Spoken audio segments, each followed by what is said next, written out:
Razabani for IFL TV, proudly sponsored by Everlast. We're in Coventry here for the big show on Saturday night with me, Sky Sports' very own Mr. Adam Smith. Adam, firstly, the skies aren't blue, but the weather's decent. The sky's not quite blue as it has been this week.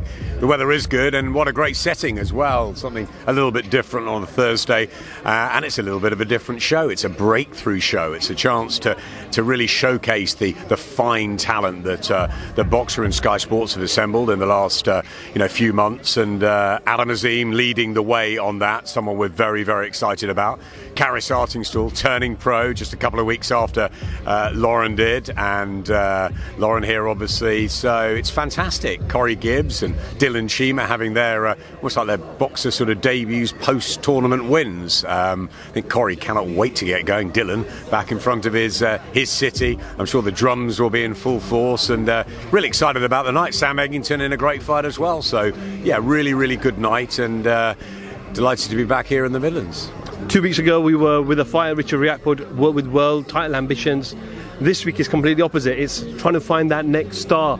Anyone particular that you're looking out for? Well, I think Adam Dazn is the name on everybody's lips. Shane McGuigan is adamant that he's the best he's ever trained. And if you listen to Shane, and Shane doesn't brag much, Shane says it as it is. And he's worked with the likes of David Hay and Carl Frampton, Josh Taylor, George Groves, and look at the stable he's now got with Lawrence Okoli and Billum Smith and Daniel and Caroline. And for him to say that is a pretty big statement. He believes he's going to become a multi-weight world champion and a multi-million pound asset. And I think, look, Adam's young. He's got a great family behind him. He's got his brother alongside, his dad. He's got good support in Slough, and I think he's capturing the imagination, and we've got to do our bit on Sky to give him the profile, to fight him at peak time, and to make sure that people are seeing him and people are entertained by the backflip, by the in-the-ring performances. And so far so good. He's been electric, so I'd like to keep Adam really going with some momentum. So yeah, very excited about Adam. Karis, huge soft spot for Lauren and Karis. I thought Lauren's professional debut a couple of weeks ago was fantastic. She looked like she'd never not been a professional, but of course we know she's been an elite amateur for so long, and I thought she was fantastic. She was just effortless in the way she sort of, she just got on with it, and she looked brilliant, and it was fantastic performance, and she'll only get better and better as she gets more and more used to the pro code. I think Karis, and Fraser Clark's big on Karis as a pro, I think she's going to be something really exciting, explosive. I think she hits hard. She's a tremendous character. I think she's going to get down to it. I think she's going to thrill us. I really do, from the word go. So I'm looking for something pretty special for her on her debut. Corey and Dylan, and it's just great times. And of course we're still waiting for Fraser to come back, for Ben Whittaker's debut, for Caroline, and it's just a very exciting window of opportunity for the young guns, for the talent. A Boxer breakthrough show, and a chance for us to give the stars of the future, or the stars we believe of the future, some real high profile at peak time, and that's what Saturday night's all about. I know you're a fan of cricket, Adam, but could you potentially see an Dazn Chima down the line? We know the backgrounds both they come from. I know it would be respectful, but it would be a hell of a rivalry. I'm trying to get down to Lord's tonight. I do like cricket very much, and Adam's a massive cricket fan. I know that, Dylan too. So look, that's a big fight down the line. But I'd like to see Dylan have 2 or 3 fights, get going on his professional journey. Adam was a much more extensive amateur, had much more experience. So I think that's a fight, to be made in the future. But so far, for now, we get them side by side and we see how they develop. They're both very different. Dylan brings a lot of fans, a lot of entertainment, the ring walks and all that, and Adam as well. I just think Adam's going to be a bit of a star, and so let's see if Shane's right. Let's see if we're all right. We're backing him. We look forward to the show on Saturday night. Adam, just a few points away from the show. Obviously, some sad news for the fans. Obviously, the Hughie Fury and Michael Hunter fight got postponed. What's the schedule looking like over the next kind of couple of weeks, couple of months? Yeah, it's very difficult. That obviously this is boxing. We get injuries, we get postponements, we get problems hour by hour in this sport. But it's a really good fight, and it's just going to be sort of lifted and shifted, and we'll hopefully put it on in Manchester in a few weeks' time when Huey's recovered. It's a big fight. It's an eliminator. Daniel debuted brilliantly over in Miami recently, so wouldn't that be great if Huey or Michael could fight Daniel afterwards? And yeah, it's a shame because we had the Ricky Hatton Barrera exhibition wrapped in Ben Whittaker's professional debut. So we're keeping the Huey Fury fight for hopefully for Manchester. Likewise with Hatton Barrera, and we're probably going to move Ben Whittaker. Obviously, it's probably too long to wait for his pro debut, so we'll probably look to get him out, maybe in July. Adam, spoke to you, where didn't I speak to you? Here actually, Coventry, at the Boxer Series, where I said, Adam, what is happening with this whole Joshua Sky Dazn? You were very confident at that time that he stays with Sky. Spoke to you moments after Richard Riakporhe's win, and you were a bit unsure what was going on, and then 48 hours or so later we find out Mike Goddard was taking the ring down. That's correct. Yeah, we do a lot of those sort of interviews, don't we? Where are we with the whole Joshua thing? Obviously he's announced this role with this. You know my thoughts on the whole thing. I was very confident that AJ would stay. He hasn't. He's gone to Dazn. I wish him nothing but the best.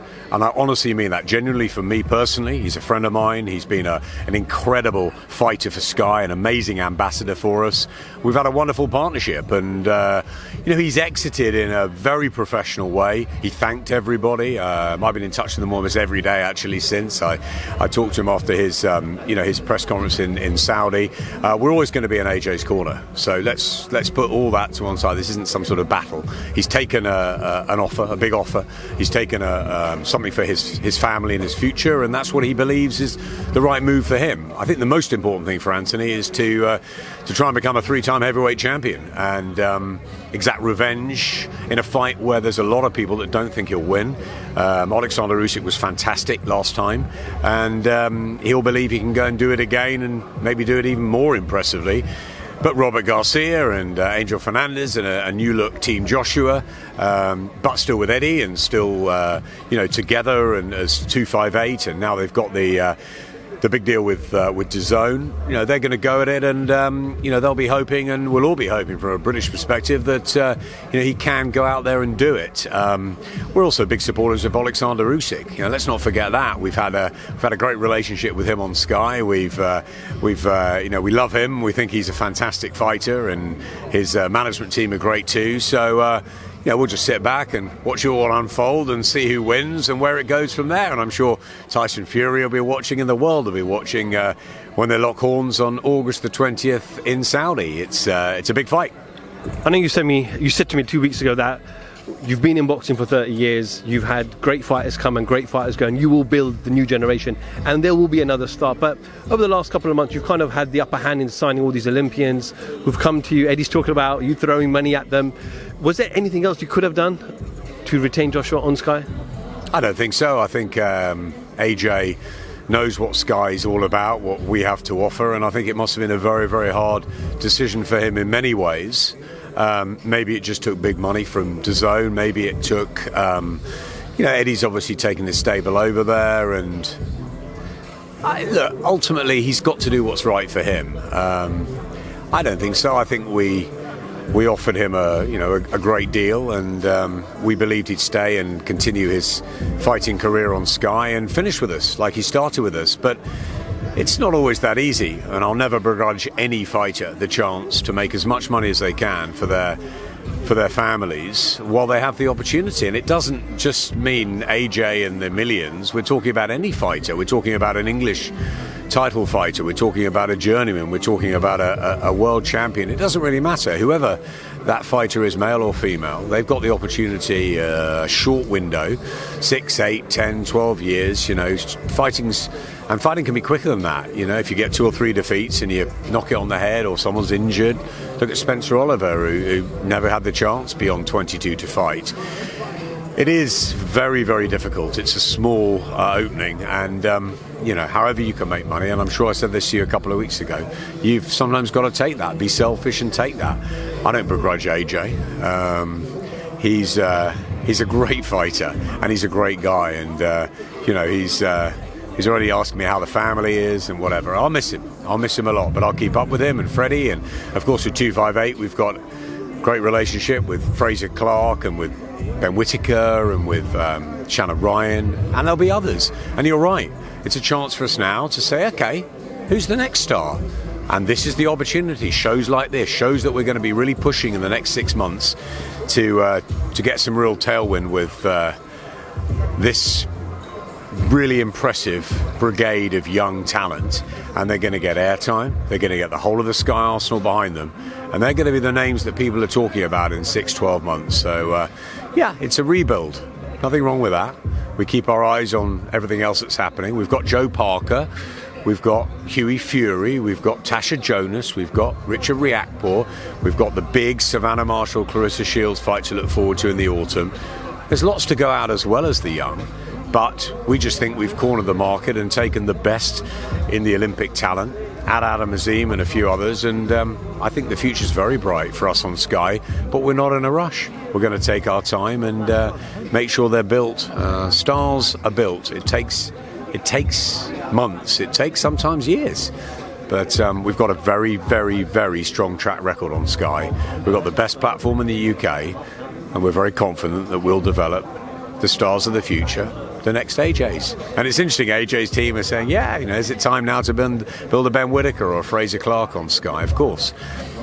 Take your choice. There's so many out there. Maybe we're going to have 4 or 5 stars. Maybe 1 or 2 will go quicker than the others. Maybe there'll be the women. Maybe there'll be the men. Will it be Caroline? Will it be Lauren and Caris? Will it be Fraser Clark, Team GB captain? Will it be Ben Whittaker, who believes he's the best of the lot? Could it be Adam Azim, who Shane believes is the best of the lot? We'll see. Adam, just finally on this Joshua Dazn stuff. I know you're probably fed up of me asking these questions, but when he fights on Sky, he gets a huge audience, 900,000 plus, maybe 1 million, or just over 1 million. Do you think he will capture such a size of an audience on DAZN? I don't know. I'm not in the DAZN business. It's better for you to ask my friend Joe Markowski about that, or Eddie, or Frank, and they're in the Matchroom DAZN business. It's obviously a huge deal for them, and they're going to look to push it as much as they can. AJ's a huge name. This is a big fight. Sure, it will do very, very well wherever it lands up. I don't know where the broadcast rights are at the moment. They haven't announced that, so we'll wait and see on that. They've announced the fight finally, August the 20th. They've had the initial press conference. I believe the one in London is next week, and it's a huge fight. He's a huge star, AJ, and people are interested in see whether he can come again and become that 3-time champion, or whether Usyk will be too good again. It's a fight I'm going to watch. It's a fight you're going to watch. It's a fight of real interest to the casuals. So I'm sure wherever it ends up, it'll do well. Obviously picked up some shareholder roles, some ambassador roles, like you just said there. No official announcement on the broadcaster. What does that mean? I don't know what it means. It means that there's no official announcement, and I'll wait and see what it is. I don't know. AJ's gone to DAZN. Read into that what you read into, but they've not announced a broadcaster, so let's wait and see. Everyone wants to see this undisputed fight. Alexander Usyk spoke about it on the top table after August 20th, but for that to happen, someone needs $500 million to get Tyson Fury out. Adam, you got $500 million in your pocket? Tyson's just going to sit back, isn't he? Relax in Morecambe and watch it all unfold. He'll be back, and he'll be tempted with a lot of money. But look, we're not there yet. Let's see what happens on August the 20th. Let's see who comes through. If AJ wins in a fantastic fight, will they do that again? Will they go straight into the Fury fight? If Usyk wins more dramatically, will they make Usyk against Fury for the undisputed, or will they still try and make the Joshua Fury fight, which is the fight everyone here wants to see? We know how close we've been before to Fury and Joshua, and we didn't get that. So one thing at a time. August the 20th. We've also got Deontay Wilder talking about coming back. There's Daniel Dubois, who just won a WBA regular title. You've got loads of things out there. Joe Parker wants to fight. Dillian White will come back. There's lots of other heavyweight stories to come through. We're looking forward to working with Joe Parker.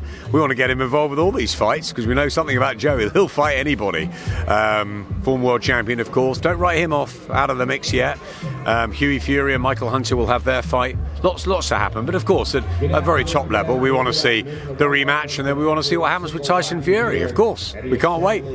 Just finally on Joseph Parker, I'm not sure if you saw Frank Warren's comments that Joe had a handshake agreement or a gentleman's agreement with Frank that he'll sign with him, and he was surprised that Sky picked him up because he's baffled at what opportunities can Sky provide Joseph Parker, because he had an opportunity to fight Joe, who, if he beats him, could potentially become a mandatory within the WBO ranking. Yeah, I love that fight with Joe Joyce, and that's a fight that we can make down the line. Why can't we make that on Sky? Why can't we talk to Frank and BT and work something out? But there's a lot of options for Joseph Parker. Remember, he's on the Sky Sports platform, so fighters want to be on the Sky Sports platform. There'll be no problem finding really good heavyweight fights for Joe Parker, and I think the difference is that now he's a boxer fighter, we're going to be supporting him and getting behind him. And I think for so often Joe's been the B-side, he's been the secondary part, and he's always played his part well. What a lovely guy, what a very good fighter he is. He's coming off the Chisora wins, and I think he's going to do really well, Joe. He's still young, he's still got plenty of fire in him, and I think he's got the ambition to go again. And now he's got Ben Shalom behind him, and he's got Sky behind him.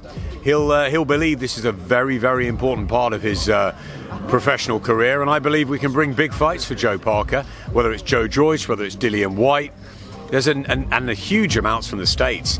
Deontay Wilder, Andy Ruiz. There's loads of fighters out there, and I can't wait for Daniel Dubois, for example. Fraser Clark needs a year or two, obviously, to get to anywhere like that level, but we're going to move him quickly. He was an elite amateur, a medalist in so many different tournaments, and Team GB captain.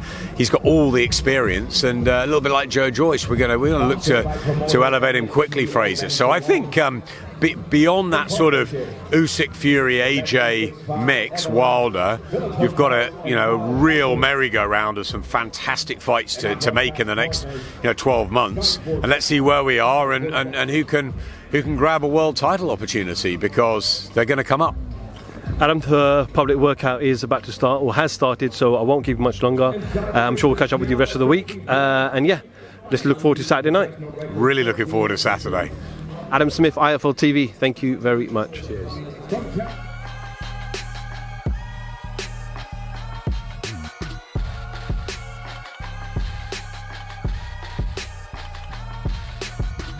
Download the Everlast Fitness app and find your greatness within.